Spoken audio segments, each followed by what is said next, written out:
Imagine for a moment that you have committed the perfect sin. Not a crime of passion, those are messy, impulsive, and easily traced, but a crime of cold, calculated genius.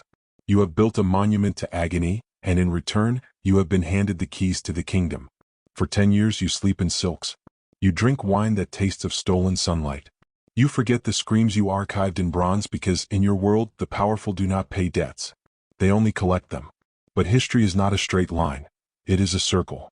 And the further you run from your shadow, the faster it races to meet you at the finish line. In the scorched hills of Acragas, the air didn't just carry the scent of salt. It carried the stench of ambition.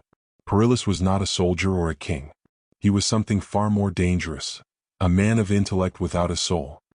He looked at the world not as a place of beauty, but as a series of mechanical problems waiting to be solved.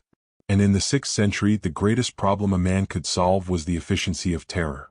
The tyrant Perillus sat upon a throne built of paranoia. He didn't want his enemies dead. He wanted them transformed into a message.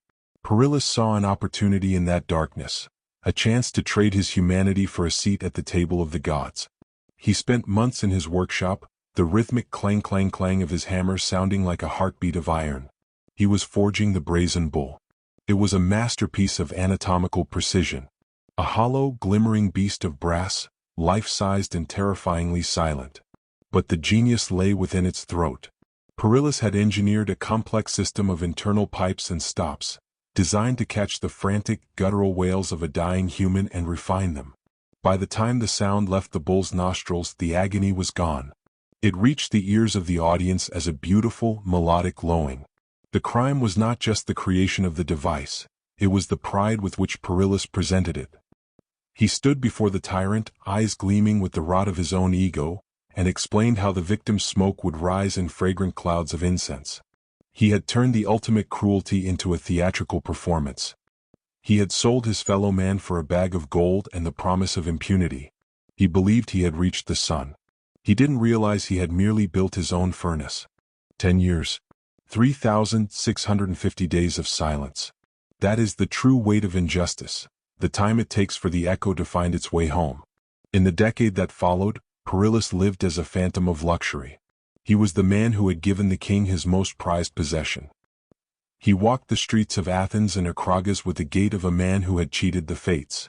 While the bull grew dark with the soot of 100 executions, Perillus grew fat on the spoils of his innovation. He watched from the shadows of the court as his creation was used.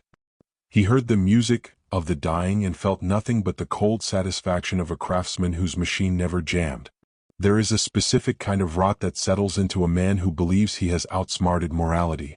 He began to believe that he was the exception to the rule of the universe. He forgot the faces of the families he had destroyed. He forgot the names of the men whose final breaths were filtered through his brass pipes.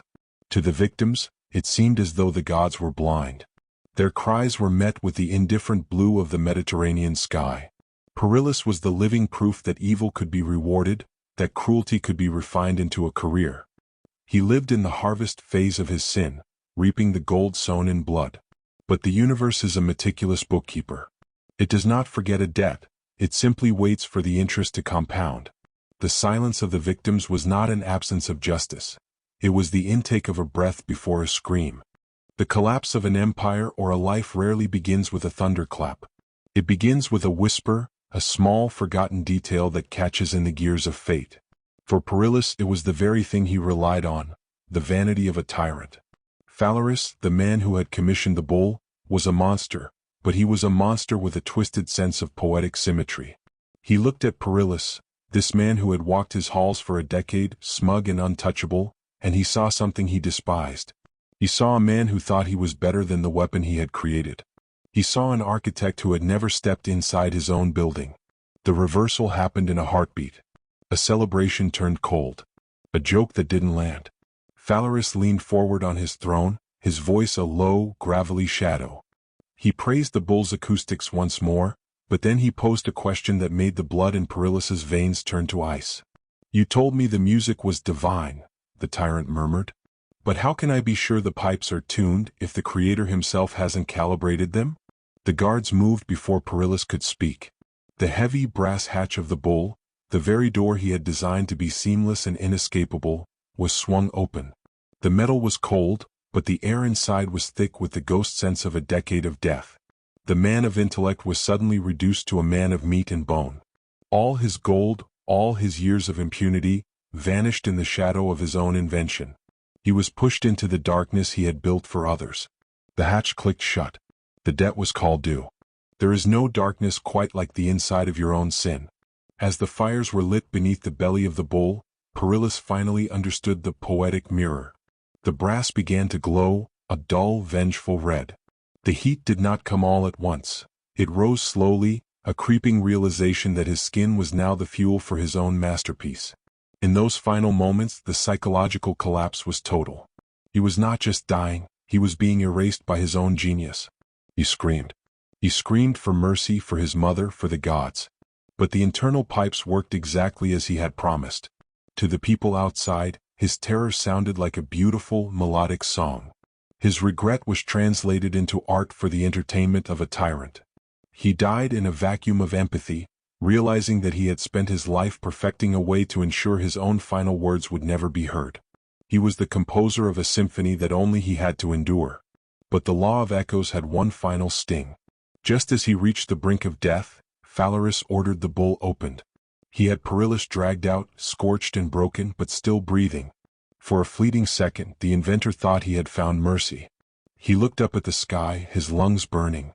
Then, Perillus had him carried to the top of a jagged cliff and cast into the sea. He died in the air, falling between the fire he had built and the water he would never reach. Perillus of Athens left the world a haunting lesson. The tools we build to hurt others are the very blueprints of our own destruction.